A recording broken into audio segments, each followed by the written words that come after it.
La guerre psychologique de la France pour détruire le Mali bat son plein.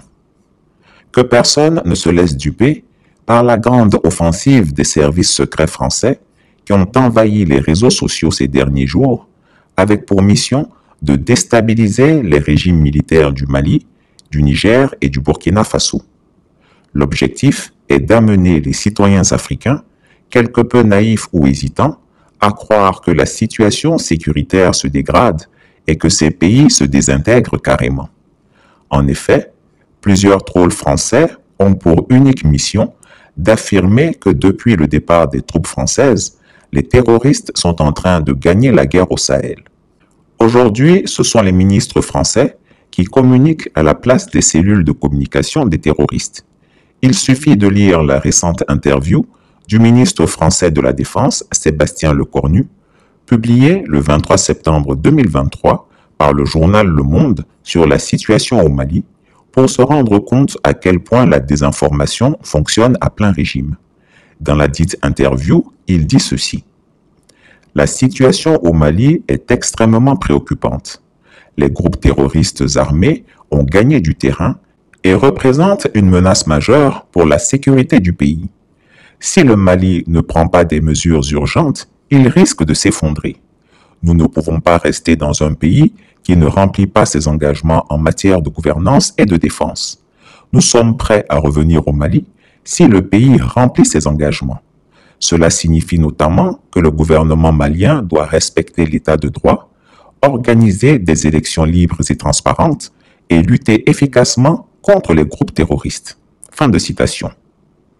Il prétend donc que depuis le départ des Français, des groupes armés terroristes sont sur le point d'occuper la totalité du territoire malien et que le Mali va disparaître à terme. C'est certainement son souhait, mais je peux clairement dire qu'il se trompe. Il ne connaît pas l'Afrique. Ce faisant, il fait volontairement l'impasse sur les succès militaires remportés par les FAMA, les forces armées maliennes, sur les groupes armés terroristes. Dans la zone de Kidal, le 5 octobre 2023, après de durs combats qui ont duré 2 jours autour des villes d'Anéfis, Bourem et Kidal, l'armée malienne a repris le contrôle d'Anéfis, qui avait été occupé par les terroristes, et elle y est installée depuis. Dans la zone de Gao, le 12 septembre 2023, des groupes armés ont attaqué le camp militaire de Bourem. La résistance des FAMA et leur combativité ont mis en déroute les terroristes qui ont fui Bourem. Dans la zone de Ménéka, des attaques terroristes ont été menées contre des civils et des infrastructures, notamment les maisons, les récoltes et les écoles. Mais le 20 septembre 2023, l'armée malienne les a chassés et occupe le terrain depuis ce temps. Dans la zone de Mopti, le 28 septembre 2023, le camp Fama de Dioura, au Mali, a été attaqué. Cette attaque kamikaze a été revendiquée par le cadre de concertation des mouvements de l'Azawad SEMA. Les assaillants ont été mis en déroute par la riposte malienne. Dans la zone de Koulikoro, le mercredi 27 septembre 2023, aux environs de 20 heures, les FAMA du poste de Mourdia ont déjoué des tentatives d'attaque dans l'emprise. Les terroristes ont enregistré de lourdes pertes dans leurs rangs. Dans la zone de Tombouctou, le 21 septembre 2023, les forces armées maliennes ont fait échouer une attaque terroriste complexe d'envergure dans l'emprise d'Acharan, à 35 km au sud-ouest de Tombouctou. Les terroristes avaient lancé des obus sur les positions de l'armée malienne avant de prendre leurs jambes à leur cou. Mais la riposte des FAMA a fait mordre la poussière à 2 d'entre eux, tandis que les soldats maliens n'ont enregistré aucune perte. Les exemples de ce genre sont nombreux, mais ils n'intéressent ni la presse ni la diplomatie française. Pour elle, il faut alimenter un récit perfide selon lequel les soldats maliens fuient dès qu'ils voient les terroristes en leur abandonnant armes, munitions et véhicules. Et cette campagne d'intoxication n'a d'autre objectif que de saper le moral du peuple malien et d'intoxiquer les consciences africaines. Quand on se réfère à l'actualité récente, Israël a été sous le feu de milliers de roquettes du Hamas le samedi 6 octobre dernier. Peut-on affirmer pour autant que l'État d'Israël est en train de s'effondrer? Depuis 1947, Israël et les États arabes du Proche-Orient sont en guerre. A-t-on dit que l'État d'Israël est en train de disparaître à cause du nombre d'attaques qu'il subit depuis plus de 70 ans? La France elle-même n'a pas échappé aux attaques de groupes terroristes armés sur son sol ces 10 dernières années. En effet, depuis 2012, les attentats terroristes ont causé la mort de 271 personnes et fait près de 1200 blessés. Si Sébastien Lecornu les a oubliés, je voudrais lui rafraîchir la mémoire avec quelques exemples. Le 11 mars 2012, à Toulouse et Montauban, Mohamed Merah assassine successivement 3 militaires, puis 3 enfants et un adulte dans une école juive au nom d'Al-Qaïda. Le 19 septembre 2012, 2 hommes entrent dans une épicerie cachère de Sarcelles, lancent une grenade et s'enfuient. L'explosion, très impressionnante et potentiellement mortelle, ne fait qu'un blessé léger.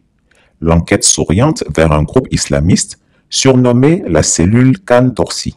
Dans la nuit du 9 au 10 janvier 2013, les corps de 3 militantes kurdes sont découverts dans les locaux du Centre d'information sur le Kurdistan à Paris.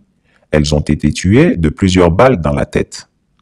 Le 25 mai 2013, Alexandre Dossi, converti à l'islam depuis quelques années et radicalisé, a poignardé un militaire de Vigipirate en patrouille dans les souterrains de la Défense avant de s'enfuir.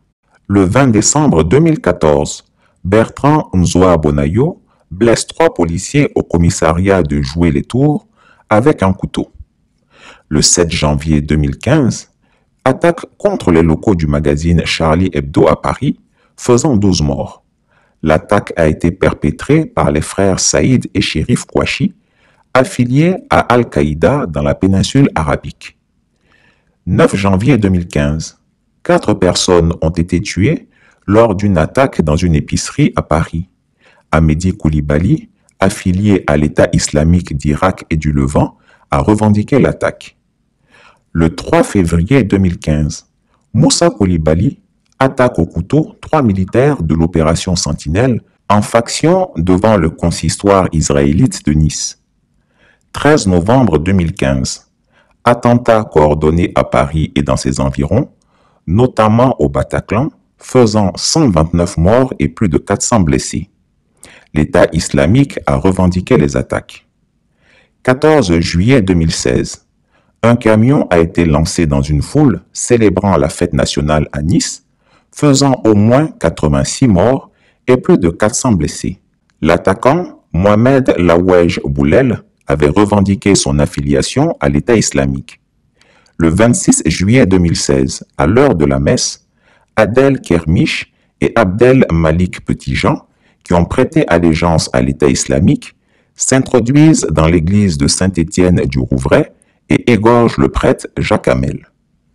Le 20 avril 2017, armé d'une Kalachnikov, Karim Cherfi ouvre le feu sur un fourgon de police avenue des Champs-Élysées à Paris, faisant 1 mort et 3 blessés. Cette attaque est rapidement revendiquée par l'État islamique. Le 23 mars 2018, un tireur a tué 3 personnes lors d'une série d'attaques à Carcassonne et Trèbes. L'attaquant, Radouane Lagdim, a revendiqué son allégeance à l'État islamique.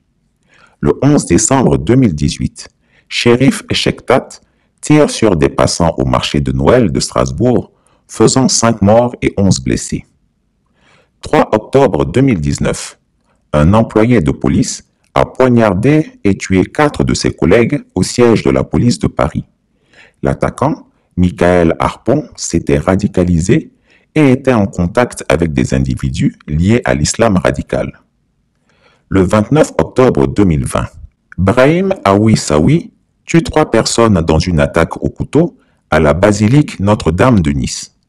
Au vu de cette liste non exhaustive des attaques terroristes en France, peut-on affirmer que l'État français est en train de disparaître? Pourquoi ce qui n'est pas vrai pour la France le serait pour le Mali?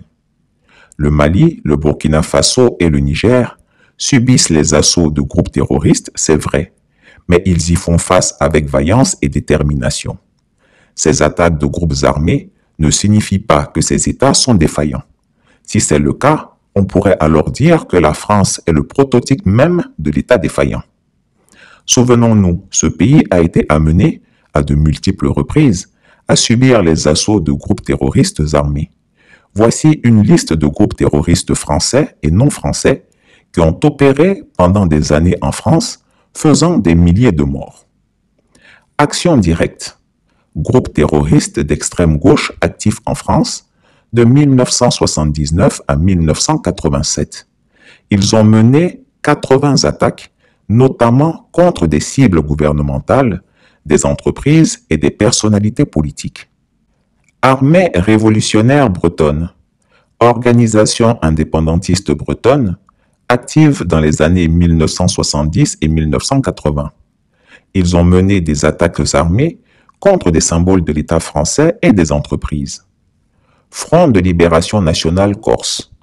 Organisation nationaliste corse, active depuis 1976. Ils ont mené des attaques armées contre des cibles gouvernementales, des entreprises et des biens immobiliers. Groupe islamique armé. Organisation terroriste islamique, active en France dans les années 1990. Ils ont mené des attaques terroristes, notamment des attentats à la bombe dans le métro parisien. Front de libération nationale algérien. Organisation nationaliste algérienne, active pendant la guerre d'indépendance de l'Algérie, 1954-1962. Ils ont mené des attaques armées en France, notamment des attentats à la bombe. Armée de libération nationale. Organisation nationaliste basque, active dans les années 1960 et 1970. Ils ont mené des attaques armées contre des cibles gouvernementales, des entreprises et des personnalités politiques. Les Brigades rouges. Organisation terroriste d'extrême gauche italienne, active dans les années 1970 et 1980. Ils ont mené des attaques armées en France, notamment des enlèvements et des assassinats. L'État islamique. Organisation terroriste islamique, active en Syrie et en Irak. Ils ont revendiqué des attaques terroristes en France, notamment les attentats de novembre 2015 à Paris et ceux de juillet 2016 à Nice. Tous ces mouvements terroristes ont frappé la France à plusieurs reprises. L'État français s'est-il effondré pour autant? Quand le terrorisme du Front islamique du salut, FIS, puis du groupe islamique armé GIA, avait éclaté en Algérie dans les années 90, la France disait la même chose. Elle disait que l'Algérie disparaîtrait, que son armée n'avait pas la capacité d'éradiquer cette menace et que l'Algérie n'était rien sans la France. Aujourd'hui, l'Algérie vit encore et tient tête à la France en interdisant notamment le survol de son territoire à tous les avions français, qu'ils soient civils ou militaires. Le rêve secret de Sébastien Lecornu et des services de renseignement français est que les Maliens s'avouent vaincus et appellent la France au secours. Mais il faut qu'ils sachent que le Mali ne se soumettra jamais à la France, même si ce pays doit souffrir seul pour finalement écraser le terrorisme. Le Mali ne sera pas la France de 1940, qui en à peine 2 semaines a été envahie par l'Allemagne et s'est mise à pleurer pour demander à toutes les nations du monde de venir la libérer. En 1870, la France a déclaré la guerre à la Prusse. Mais cette guerre, appelée par la France, s'est terminée par la défaite de la nation française qui a vu la capture de son empereur Napoléon III à la bataille de Sédan, la proclamation de l'Empire allemand le 18 janvier 1871 et la signature du traité de Francfort qui a entériné la cession de l'Alsace et d'une partie de la Lorraine à l'Empire allemand. En 1940, l'armée allemande a mis à genoux l'armée française et l'a contrainte à signer l'armistice après seulement quelques semaines de combat. Et le 23 juin 1940, Adolf Hitler est entré à Paris pour y parader devant un peuple soumis. Quand on est une nation qui a été régulièrement vaincue dans l'histoire, on se garde de donner des leçons à ceux qui se battent pour leur liberté et leur indépendance. Je voudrais juste qu'on puisse élargir le débat sur 2 ou 3 points. D'abord, je crois que dans la définition même de la transition, je vous trouve très restrictif. Je pense que ce qu'il faut comprendre, c'est que les transitions sont des régimes d'exception qui sont consécutifs à des changements non électifs et dans lesquels il faut même ajouter les questions de tripatouillage des constitutions. Et si on prend cette définition, ça veut dire que même la Libye, il y a eu un renversement par des puissances étrangères. Donc même la Libye est en transition depuis, ce qui nous ramène à la problématique des ingérences extérieures, parce que les coups d'État ne sont pas faits seulement que par des militaires en Afrique. Donc il y a d'autres qui sont venus faire des coups d'État dans nos pays. Et jusqu'à présent, la Libye est en transition. Deuxième point, oui, je suis d'accord avec notre sœur de l'AISS sur la question que les transitions peuvent aussi présenter des opportunités. Le cas du Mali est là. Aujourd'hui, nous avons pu modifier et avoir une nouvelle constitution depuis 20 ans. Ça n'a pas été réussi, pas que les régimes précédents n'avaient peut-être pas, c'était pas opportun, mais il y a eu plusieurs facteurs qui n'ont pas permis. Aujourd'hui, c'est une réalité. Et vous mettez aussi l'accent sur le contenu, la teneur des processus de transition, un peu moins peut-être juste sur la durée qui peut être liée aussi à certains facteurs comme les questions sécuritaires au niveau du Mali, qui me semble être important. Mais aussi le Mali, la Guinée ou le Burkina, ce n'est pas les transitions les plus longues. Hein. Il y a d'autres pays. Il y a un pays qui est en transition depuis 2019, personne n'en parle. Quelqu'un a parlé hier, effectivement, il y a des transitions qui sont entre guillemets venimeuses et c'est celles qui irritent tout le monde. Mais il y a des pays en transition qui ont fini en guerre civile et personne n'en parle. Donc je crois qu'il faut vraiment élargir le débat quand vous parlez de ce type de questions et ne pas vous focaliser sur les transitions qu'on aime et celles qu'on n'aime pas. Le Sahel aussi, vous avez dit qu'on a extrait le Sahel. Non. C'est dans votre définition, parce que dans la définition de l'Union africaine, le Sahel va du Sénégal à la Somalie. C'est le Sahel de certains qui constituent les 5 pays ou les 6 pays. Non, je crois qu'il faut aller un peu au-delà. Votre intervention comme celle de votre voisine de la gauche, je pense qu'il est extrêmement important de comprendre que vous n'avez pas mis l'accent sur les liens, les ingérences extérieures et l'instabilité que cela crée. Je crois que ça me semble être extrêmement important, y compris le soutien au terrorisme par des acteurs étatiques étrangers. Parce que dans beaucoup de nos pays, le terrorisme est fabriqué. Si on parle même du Moyen-Orient, le Hamas, si on prend Al-Qaïda, Daesh, la plupart de ces mouvements sont créés par des officines des services de renseignement étrangers, nous le savons. Donc ce n'est pas seulement que des acteurs non étatiques, ce sont des acteurs non étatiques instrumentalisés souvent par des États. Même les rébellions dans nos pays, on sait, certains sont fomentés dans des officines, dans des services de renseignement, sur des plateaux de télévision. Donc il y a le rôle de ces forces extérieures qui sont là souvent pour créer l'instabilité. Le terrorisme, c'est une distraction. Parce que vous savez, on ne peut pas lutter contre le terrorisme si on ne sait pas qui est le terroriste, il vient d'où, qui le finance, quelles sont les motivations. Pourquoi on veut nous distraire? Il y a une compétition souvent pour des positions géostratégiques ou pour le contrôle de nos ressources. Donc, il ne faut pas qu'on nous distraie pour dire que bon, c'est djihadiste et tout ça. Il ne faut pas mettre l'accent. Non, ce sont des terroristes. Point final. Donc moi, je crois que ça, c'est important. Mais de dire aussi que les terroristes sont proches de Bamako, c'est un échec, mais il n'y a aucun sanctuaire dans la lutte contre le terrorisme. C'est une guerre asymétrique qui fait frapper partout parce qu'un seul individu peut déstabiliser un État. Il y a eu des attentats à Washington, à New York, à Paris, à Londres. Est-ce que vous avez parlé de la faillite de ces États? Non. Donc moi, je crois que aussi, il faut vraiment essayer de tempérer le ton. Nous faisons une lutte, nous nous battons, nous faisons des sacrifices. Mais quand Washington est bombardé, personne n'a dit que les États-Unis ont échoué.